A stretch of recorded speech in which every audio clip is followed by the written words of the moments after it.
Dice San Juan capítulo 5 versículo 28: no os maravilléis de esto, porque vendrá hora cuando todos los que están en los sepulcros oirán su voz. La muerte debe ser de los temas más duros y difíciles para el ser humano de afrontar, ese abismo a que tarde o temprano nos toca enfrentarnos. Trae mucha angustia, mucho dolor al ser humano. Pero ¿hay esperanza? ¿Hay una solución para el problema de la muerte? ¿Hay una explicación para el tema de la muerte? Quédate en los momentos de reflexión que juntos vamos a ver en la Biblia qué respuesta tiene Dios para nosotros.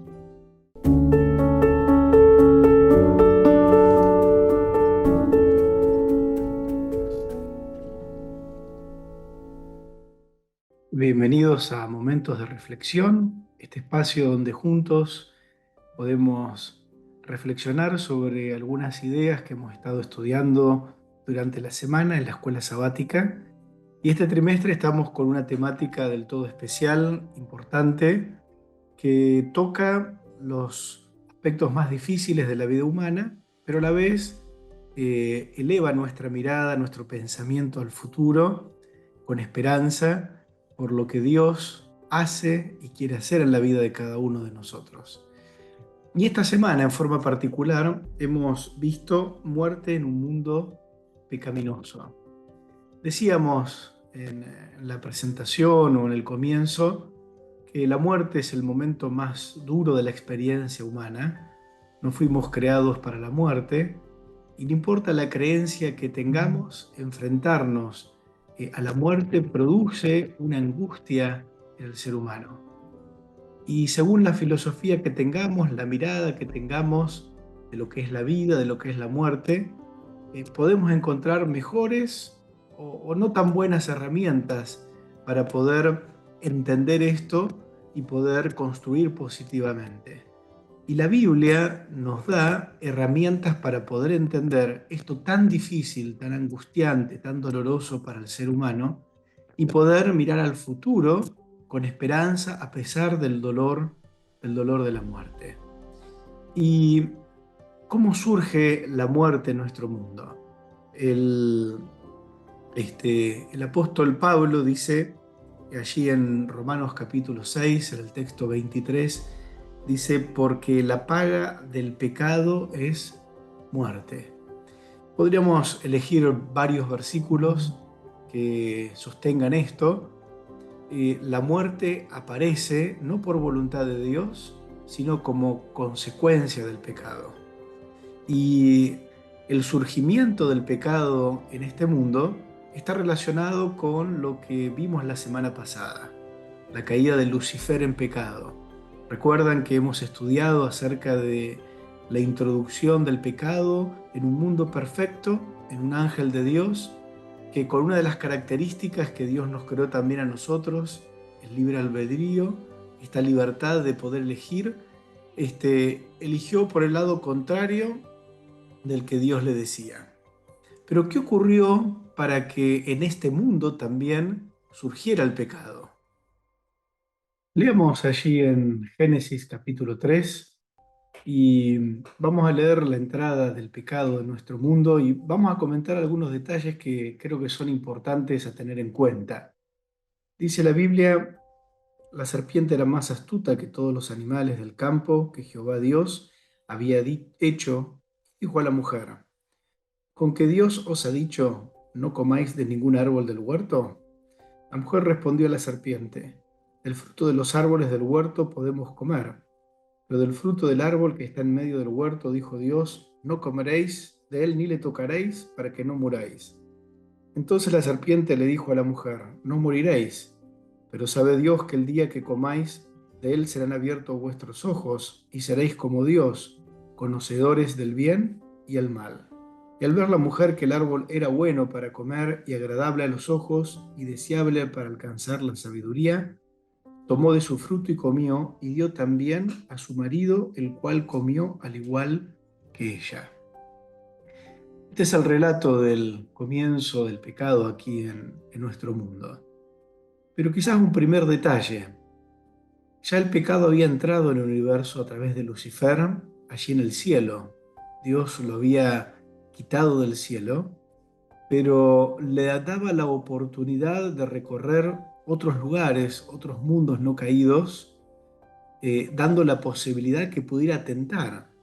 Por eso Satanás llega hasta la tierra para tentar a nuestros primeros padres.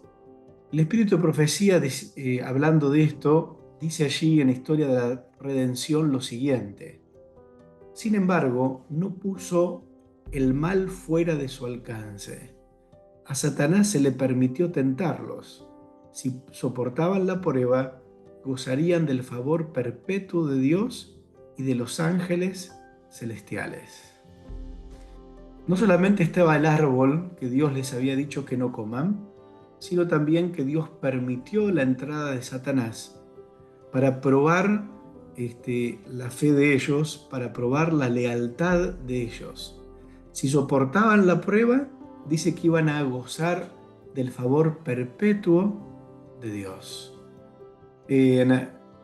Dios iba a permitir dentro de la libertad que le había dado a Lucifer, por eso había terminado como terminó, pero también en la libertad que le dio a Adán y a Eva, una libertad de elegir un camino diferente, una libertad de ser fieles a Dios, de ser leales a Dios, que hasta el momento que aparece la serpiente, ellos lo eran.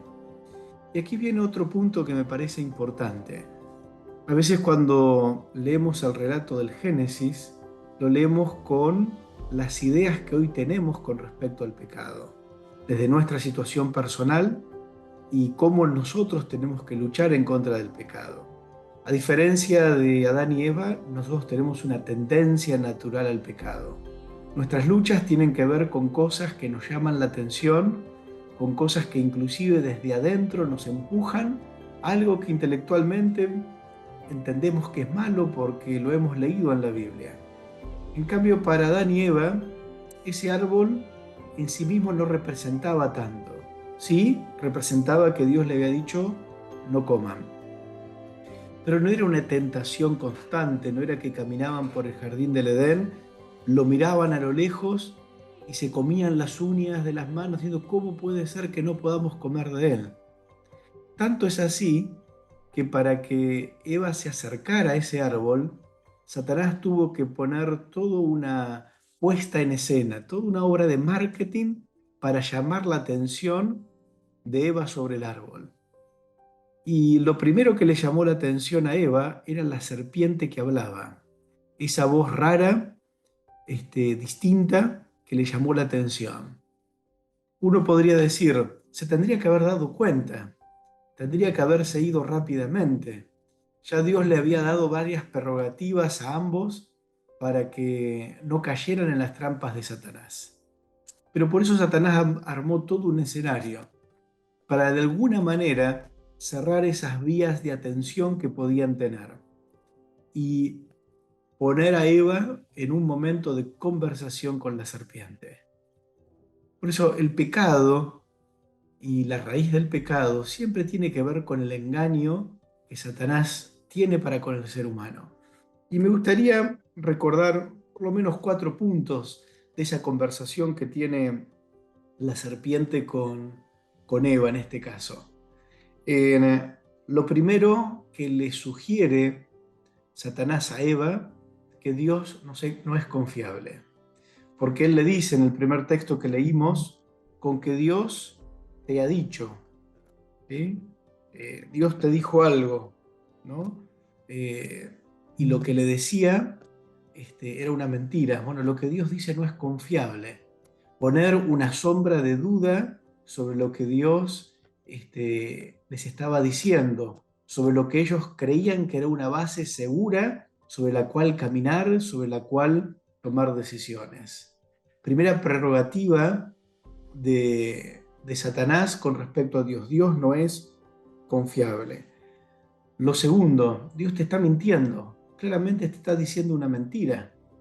Es más, de alguna manera, eso lo pudieron comprobar después, porque no murieron inmediatamente. Pero fíjense cómo Satanás, con sutileza, va cambiando la perspectiva que Eva tiene sobre lo que Dios es, sobre el carácter de Dios y sobre lo que Dios ha dicho. Otra de las cosas que les hace dudar o pensar diferente de lo que ellos tenían de quién era Dios es la idea de un Dios mezquino. ¿Por qué? Porque eh, ellos no sabían la diferencia entre el bien y el mal, no lo veían por experiencia, solamente lo tenían de lo que Dios le había dicho. Este, Vas a alcanzar la sabiduría. Un Dios mezquino no quieres que seas tan sabio como Él. Y en cuarto lugar, Dios es orgulloso. O sea, Dios no quiere que seas como Él. Seréis semejantes a Dios. Estas cuatro prerrogativas son mentiras que a través del habla, a través de la argumentación falsa, Satanás comienza a hacerle desviar el eje de las ideas claras que Eva tenía en su mente. Y esto hace que Eva comience a dudar de la palabra de Dios. La caída, descrita como la leímos allí en Génesis 3 de nuestros primeros padres, muestra el modelo que utiliza Satanás para engañar, usando medias verdades, torciendo lo que Dios dice y produciendo en el ser humano la desconfianza de la palabra de Dios. Si lo vemos actualmente, Satanás sigue utilizando la misma manera, nos hace desconfiar de lo que Dios dice, porque la lógica de Dios no es la lógica del mundo en el que vivimos. La manera de mirar la vida que tiene Dios, que está puesta en la Biblia, es diferente a la mirada que el mundo y la sociedad que nos toca vivir tiene. Entonces hay una decisión constante a quién le creemos, y sumado a nuestra tendencia natural al pecado. Pero el sistema sigue siendo el mismo, como Satanás engaña al ser humano. Por eso, también la perspectiva que Dios da hacia el futuro no es sombrío, sino que Dios le da a nuestros primeros padres una esperanza. Pero antes de ir hacia esa esperanza, que es con lo que me gustaría cerrar en esta noche nuestro momento de reflexión, yo quisiera que veamos dos aspectos que me parecen importantes que la lección trata. Uno de esos aspectos es la consecuencia de lo que el pecado produce en la vida de los seres humanos. Y me gusta algo que dice el espíritu de profecía importante sobre lo que Dios quería salvar al ser humano de que le tocara vivir. Porque ya la muerte de por sí, como decíamos al principio, es un gran abismo que trae temor, que trae angustia a la vida del ser humano. Pero hay una pesada carga que cargamos todos, valga la redundancia, que Dios nos quería librar. Dice en Mente, Carácter y Personalidad, se nos dice lo siguiente: el conocimiento que Dios no quería que tuvieran nuestros primeros padres era el conocimiento de la culpa. Y cuando aceptaron las afirmaciones de Satanás, que eran falsas, la desobediencia y la transgresión se introdujeron en nuestro mundo. Esta desobediencia al mandato expreso de Dios, esta creencia en la mentira de Satanás, abrió las compuertas de la aflicción sobre el mundo. Quizás alguien está escuchando este momento de reflexión y puede entender con claridad lo que es llevar la pesada mochila de la culpa sobre los hombros. A todos nos toca pasar eso. Y muchas veces a lo largo de la vida, inclusive aunque estemos en el camino de Dios, nos cuesta dejar nuestras cargas a los pies de Cristo. Esto es lo que produce el pecado. El pecado produce culpa y nos hace tener una conciencia manchada continuamente. ¿Por qué? Porque nos cuesta aceptar el perdón de Dios. Y Dios quería librarnos de eso, por eso le había advertido a Adán y a Eva que no comieran del fruto, que se alejaran, varias prerrogativas para que no tuvieran que sufrir la culpa en sus vidas. Pero igualmente Dios puso una esperanza en nuestros primeros padres. Una de las cosas que decíamos entonces que trajo como consecuencia el pecado es la culpa en el ser humano. Pero a mí me gustaría ver dos culpas más, rápidamente, en forma sencilla.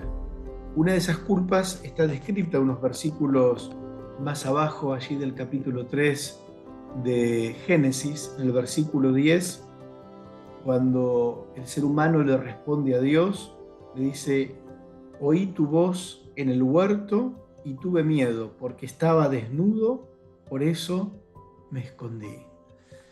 A veces perdemos de vista lo que era la vida de Adán y Eva en el jardín del Edén. Todos los días, en un momento del día, Dios venía y se paseaba por el huerto y dedicaba tiempo a conversar con nuestros primeros padres. La Biblia no relata mucho esto, Elena de White cuenta algo, pero ¿por qué no pensar en nuestra imaginación cómo eran esos momentos de encuentro entre Adán y Eva y Dios? Qué hermoso habrá sido tener esas conversaciones, seguramente largas, hablando de muchas cosas para nuestros primeros padres. La alegría de la compañía en alguien en que confiaban, un momento sumamente agradable donde ellos podían disfrutar de Dios y Dios de su creación. Pero esto se ve truncado por la entrada del pecado. ¿Por qué? Porque entró en la mente de ellos la desconfianza acerca de Dios. Y comienzan a tener una emoción que hasta ese momento no conocían: el miedo. A veces cuando uno lo dice rápidamente, ¿alguien le puede tener miedo a Dios? Uno diría que no, pero es la reacción natural que todo ser humano pecaminoso tiene con respecto a Dios. Le tenemos miedo a Dios. Y Satanás ha utilizado esto a lo largo de la historia, con sus ideas cambiadas, con sus mentiras, con su tergiversación del carácter de Dios, para profundizar este miedo que el ser humano por naturaleza le tiene a Dios. Terrible consecuencia del pecado. ¿Y cuál es la otra que me gustaría destacar? La otra consecuencia tan terrible. Ya dimos dos: la culpa, el miedo, y la otra que podríamos decir es la que aparece allí en el versículo 12. Eh, Dice: el hombre le respondió: la mujer que me diste por compañera me dio del árbol y yo comí. Hay un cambio en la relación entre Adán y Eva. El pecado produce que la mirada que tienen el uno del otro comienza a cambiar, a echarse las culpas, a mirarse también con desconfianza, así, con la misma desconfianza con la que miraron a Dios frente a la charla que tuvieron con la serpiente. Y a partir de ese momento, esa relación de iguales con la que Dios los había creado, esa ayuda idónea que Dios había hecho, ese contrapeso, iban a ser el uno del otro. El pecado lo cambia. Y no vamos a abundar, pero la historia humana habla de los abusos del hombre sobre la mujer, todos los sufrimientos que en la relación matrimonial ha traído el pecado.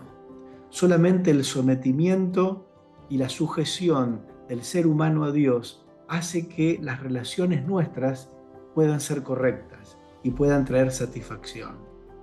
Tres consecuencias claras del pecado, terribles: la culpa, el miedo hacia Dios y las relaciones rotas dentro del matrimonio. Por eso tantos matrimonios que se rompen hoy en día a causa del pecado y a causa de que el hombre no resuelve correctamente su culpa, su miedo, y esto hace que el matrimonio se vuelva algo difícil de sobrellevar. Decíamos al principio que la muerte es un abismo que trae dolor, angustia al ser humano, pero esto que viene como consecuencia del pecado, Satanás lo utiliza con una mentira que ha tratado de esparcir a lo largo de la historia en la mente humana y en todas las culturas. Y esa mentira arranca allí en el jardín del Edén, cuando engaña a la mujer, y ahí en el versículo 4 dice: entonces la serpiente dijo a la mujer: no moriréis.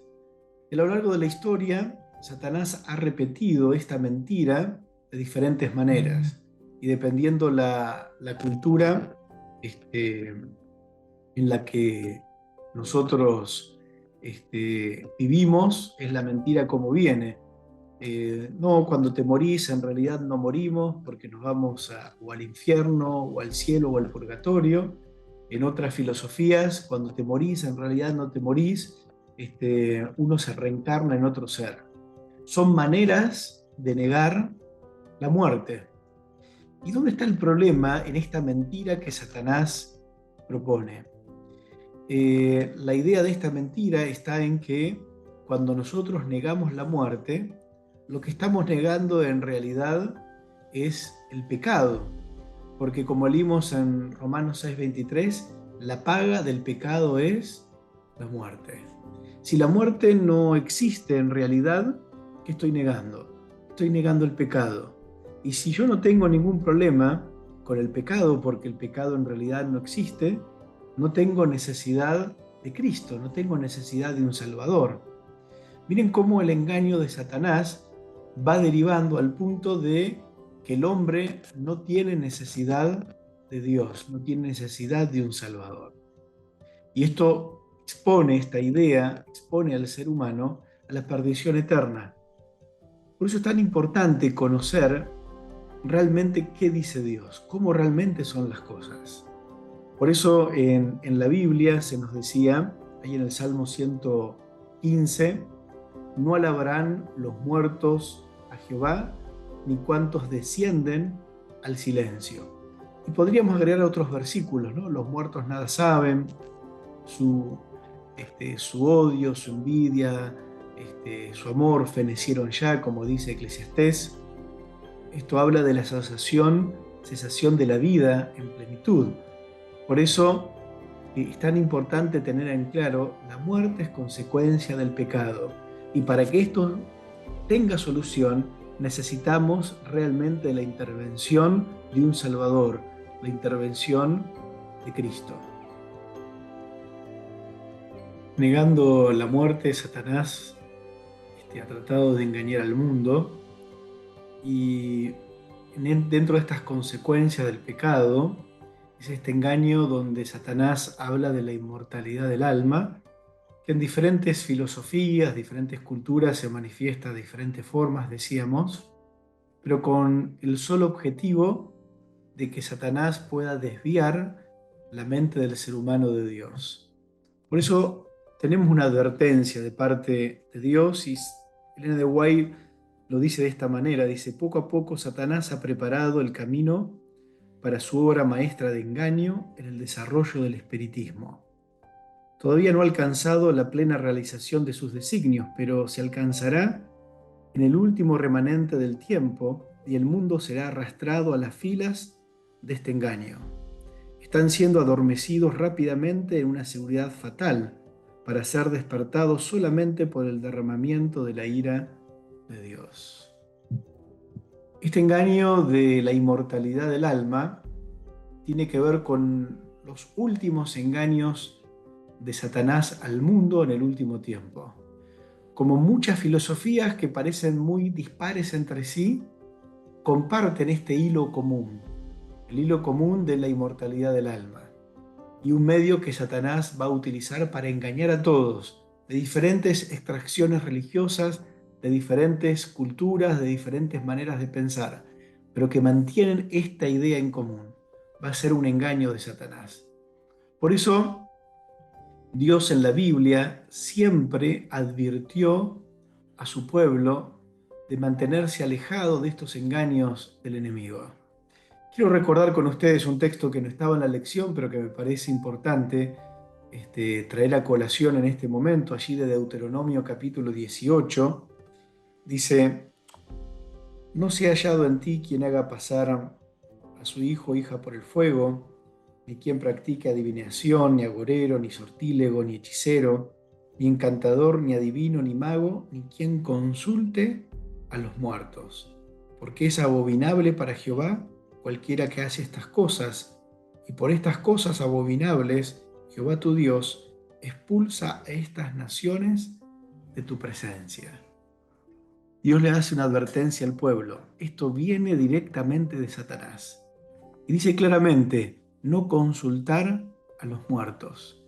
Vivimos en una época donde la muerte es tratada de ser presentada en los medios de comunicación, en las películas, en la música, como algo agradable y cercana a la gente, que no es tan terrible como parece. A veces presentado como una forma de consuelo, ¿no? Con hijos que pierden a los padres, pero que hablan con ellos como una manera de consuelo, pero que es un ardid del enemigo para engañar al ser humano. Todas estas prácticas de hablar con los muertos de la manera que sea, es ponernos en terreno directo del enemigo de Dios. Y Dios nos hace una advertencia. Esto no tiene nada que ver conmigo. Por eso el engaño que comenzó en el jardín del Edén, cuando Satanás le dijo a nuestros primeros padres, no moriréis, es una mentira que a lo largo de la historia se ha venido repitiendo. Pero es una advertencia que Dios nos hace, que tiene que ver con el último engaño de Satanás al mundo antes de que Cristo venga, a través de la inmortalidad del alma. Que nosotros podamos mantenernos alejados, firmes de esto, para que no caigamos en el engaño que Satanás tiene preparado para este mundo.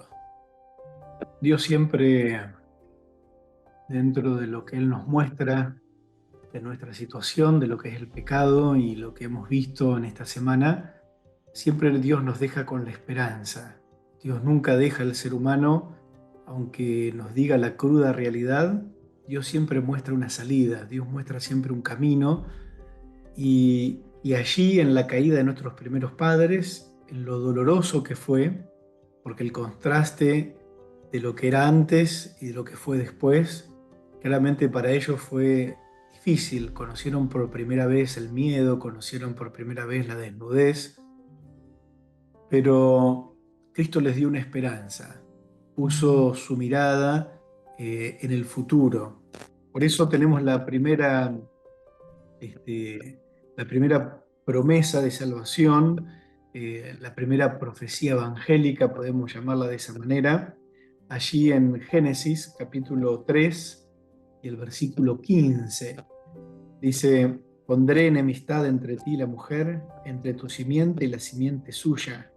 Esta te herirá en la cabeza y tú la herirás en el talón. Cristo toma la figura de la mujer.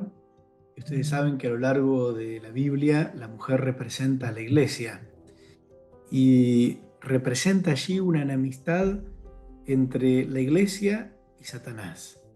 Ese conflicto que había comenzado en el cielo entre Miguel y sus ángeles contra el dragón, ahora ese conflicto se traslada a la tierra y tiene como centro de conflicto a Satanás y la iglesia de Dios, la parte más débil de Dios, que somos nosotros. Pero Dios promete estar con nosotros, Dios promete acompañarnos. Y ese conflicto ya de por sí está anunciado que va a tener un término, que va a tener un fin. Hay anunciado ya para el futuro la intervención de Dios, la intervención de Cristo, como nosotros la conocemos. Por eso dice la Biblia allí, en 2 de Corintios, dice, al que no conoció pecado, por nosotros lo hizo pecado para que nosotros fuésemos hecho justicia de Dios en él. Hay una promesa. La Biblia dice que Cristo iba a ser entregado por nosotros para que nosotros podamos tener salvación a través del sacrificio de Cristo. Allí mismo en el libro de Génesis, en el versículo 21, dice, y Jehová Dios hizo para el hombre y su mujer túnicas de pieles y los vistió.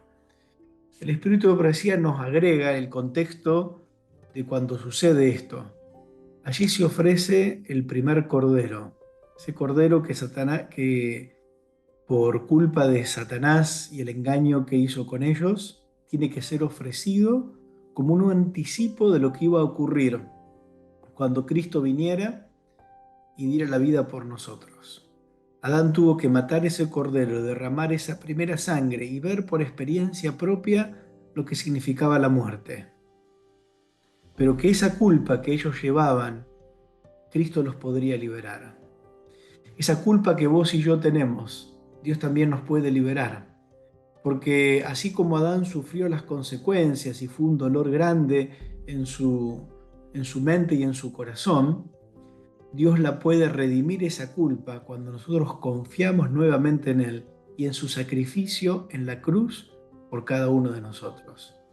A veces la atención nosotros la podemos poner en el lugar que queramos de la historia relatada en la Biblia. Algunos ponen su atención en la caída en pecado, el por qué y hacerse cuestionamientos y caer en la trampa de Satanás de cambiar la visión de lo que Dios cuenta. Y quedan empantanados en el engaño de Satanás en distorsionar el carácter de Dios. Otros quedan empantanados en la visión de decir de por qué Eva, de por qué Adán, qué papel cumplió Eva, qué papel cumplió Adán, y quedan empantanados en esa visión. Cuando en realidad la Biblia presenta que ambos son responsables de la caída. Tanto es así que hay como un pase entre ambos cuando la Biblia relata la entrada del pecado en este mundo, ¿no? Se habla del primer Adán y del segundo Adán. Se lo hace tan responsable Adán como Eva de la caída en el pecado. Pero a veces quedamos en esa idea. Y Dios no quiere que nos quedemos con la mente puesta en esas discusiones vanas que no tienen sentido. Dios quiere que pongamos nuestra mente en la solución que Dios le da al problema que surge allí en el jardín del Edén. Dios quiere que pongamos nuestra mente en la solución que Dios pone al pecado, que es la entrega de su Hijo en favor de cada uno de nosotros. Cristo muere en la cruz para darte posibilidad de salvación. Y yo me pregunto, luego de haber estudiado esta semana la lección, ¿has aceptado a Cristo en tu vida como tu Salvador? Una vez que hemos reconocido que somos pecadores, una vez que por medio del estudio de la Biblia, guiados por el Espíritu Santo, nos damos cuenta del engaño de Satanás y volvemos a confiar en la palabra de Dios. Podemos confiar en que Dios puede perdonar nuestro pecado, librarnos de la culpa y poder avisorar para el futuro una vida con Cristo en el reino de los cielos. Habíamos leído hace un rato la cita de Elena de White cuando dice que Dios quería evitarnos el pasar por ese sentimiento de la culpa. Por eso la propuesta de Dios, cuando lo aceptamos, es implantar en nosotros una nueva naturaleza. Es lo que Pablo habla de la lucha entre el viejo hombre y el nuevo hombre, porque por naturaleza somos hijos de ira, por naturaleza somos esclavos del pecado. Pero, ¿cuál es este anuncio que Dios le hace a Adán y Eva? Él va a poner en nosotros una nueva expectativa, una nueva actitud frente a la vida, una visión diferente. Dice allí el libro de Efesios, y Él os dio vida a vosotros cuando estabais muertos en vuestros delitos y pecados. Dios quiere implantar en vos, en tu mente, en tu corazón, una nueva perspectiva, una nueva mirada, donde puedas dejar atrás la culpa, donde puedas aceptar el perdón de Dios y donde puedas mirar al futuro con esperanza, sabiendo que tu lugar no está en este mundo de pecado, sino está en el reino de los cielos con nuestro Señor Jesucristo. Yo quiero animarte, luego de haber reflexionado en parte de lo que estudiamos esta semana en la lección de escuela sabática, que vos puedas asirte de la mano del Salvador Jesús, que puedas permitirle a Cristo poner en tu corazón, en tu mente, ese nuevo hombre, esa nueva mirada, para dejar atrás la culpa, para ya no sentir el miedo que sintieron nuestros primeros padres, sino tener esperanza en tu corazón, en tu mente, sabiendo que lo que nos queda de aquí en adelante es la gloriosa redención en Cristo Jesús cuando Él venga por segunda vez. Que Dios te bendiga y ojalá que al terminar esta semana puedas terminarlo con paz en el corazón por haber sido perdonado y tener tu mirada puesta en el reino de los cielos. Dios te bendiga y te espero la semana que viene en Momentos de Reflexión.